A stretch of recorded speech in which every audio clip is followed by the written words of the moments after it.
tahun 2013 saya sudah ke sekolah-sekolah melihat bagaimana pelaksanaan uji kompetensi SMK 1, 5, 4, SMK Pelita Nusantara, SMK 17 Agustus, SMK Logosari.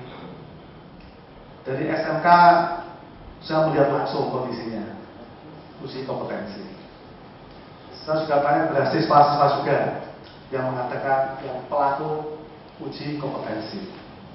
Dan beragam itu yang ayo saya rangkum menjadi yang telah kami serahkan Bapak Ibu semuanya. Di antaranya itu yang poin-poin yang bisa, yang mungkin nanti kita diskusikan. Terus saya punya usulan, misalkan model tidak kontinu gitu.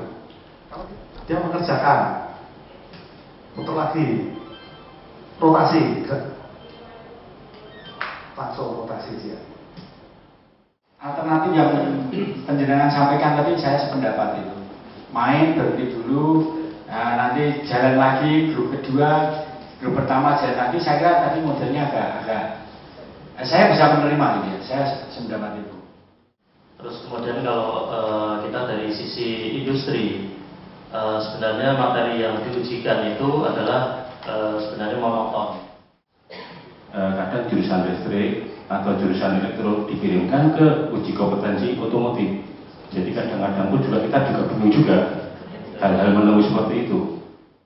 Yang menarik di sini Pak tentang sertifikat yang kita terbitkan sendiri tapi kita tidak akui gitu ibaratnya. Di mana lulusan dari SMK pakai sertifikat yang sudah kita tanda tangani tapi mendaftar kita juga perlu uji lagi gitu.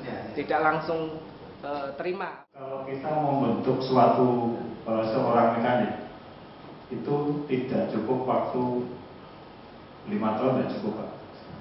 Jadi, kalau kita dari industri menuntut lulusan dari SMK sudah siap kerja itu tidak bisa. Yang 5 kompetensi yang kita sarankan kontinu.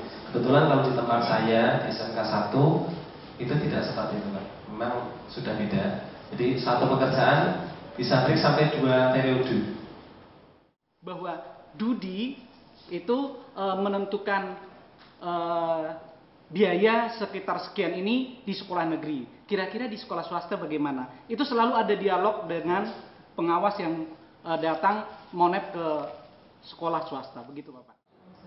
Kami dari SMK yang swasta itu sekiranya kalau dibandingkan dengan yang negeri itu kemungkinan ya levelnya beda sedikit. Jadi kalau itu nanti bisa diseragamkan, artinya antara negeri dan swasta bisa ditreningkan bareng-bareng, itu saya kira sangat indah poin begitu Pak. Kalau di sekolah pun kadang-kadang ada guru yang istilahnya nggak serius ataupun mungkin nilainya pun agak sembarangan Pak. Bulan sekali itu ditunjuk tempat training yang mana itu adalah kerjasama antara Dudi dan Dinas Pendidikan. Nah, sehingga kita mampu, kita mencoba menularkan apa yang kita dapat dari training itu ke siswa. Sedangkan nanti untuk pengembangnya nanti itu menjadi tanggung jawab dari industri yang akan menerima sebagai tenaga kerja nanti. Tapi pada prinsipnya harus ada kerjasama yang erat antara kita pendidikan dengan Dudi. Ya, Dudi itu harus memang dan harus berkelanjutan.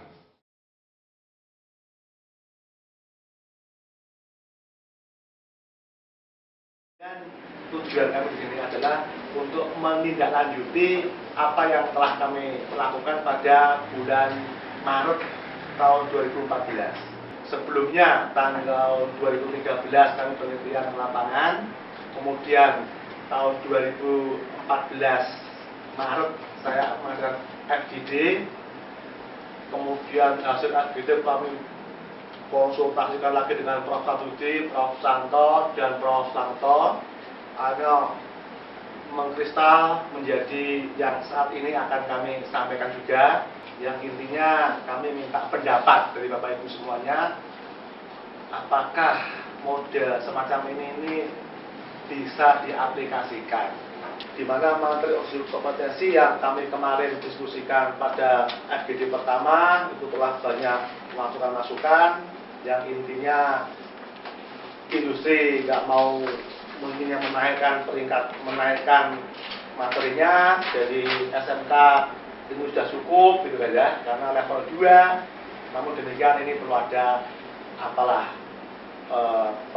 pembaruan sehingga nanti lulusan SMK itu bisa diterima di industri. Rangkuman dari 4 submodel. Ya. Kalau yang saya sudah baca, saya pahami, saya paham Pak. Tapi ketika itu digulirkan untuk supaya orang bisa cepat memahami, mungkin bisa lebih disederhanakan lagi atau gimana? Kita sebagai SMA 7 itu mengambil dari ketiga-tiganya itu.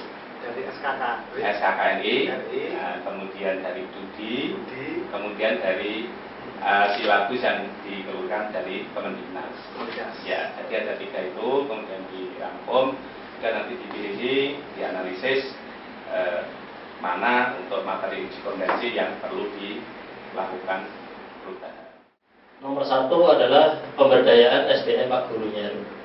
Ya, jadi Pak Guru memang harus selalu ditingkatkan kemampuannya itu sebisa mungkin standar dengan asesor eksternal atau dari Budi.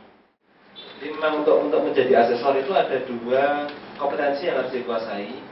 Yang pertama adalah kompetensi metodologi asesmen. Yang kedua adalah metodologi kompetensi teknis yang sesuai dengan bidangnya. Yang bikin sertifikasi itu adalah orang-orang yang saya orang birokrat, bukan praktisi. Praktisi hanya dipakai untuk legalitas. Beliau tidak mengatakan kurang sependapat, tapi ini yang terkecil Bu, penyelamatan terkecil, pola terkecil. Nanti kalau mau kuliah dia SOP sudah diterima, ujian nasionalnya sudah clear, tapi kalau untuk bekerja memang harus ada satu tambahnya yang berpola. Nah ini yang belum dikembangkan. Kalau ini menjadi model yang berikutnya, maka lembaga sertifikasi itulah yang paling kuat.